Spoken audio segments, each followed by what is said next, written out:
Buang nga dul ni andar na unta pero naguba.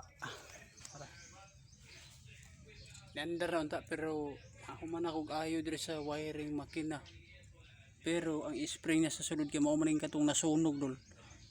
Ang spring niya diri sa kambyada naputol na pud. Nindot na ta ni daga na. Sig na tayo daga. Sa tuwa siyang gituwa dul gato ang abreho nag side case kay ilisa na tuog kanang spring sa kambyada niya. Kaya diri yun naputol kay di na mulihok. Sa tuwa na po siyang ispatan. Ilisa na tuguan. Mao ning sunog dul lang yung spring bawa na kusog kay nasunog man motor ko. Mao ning atuan na po ning kuan. Tuang ilisag spring sa makina. Manag primer dar.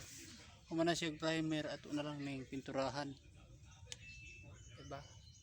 So kana lang mga idol paki-follow sa akong page G Random Content ug YouTube channel. Tapos nakoy isa kaya Facebook page mga idol G Moto Vlog paki-support mga idol. Thank you for watching. Please share this video. Bye bye.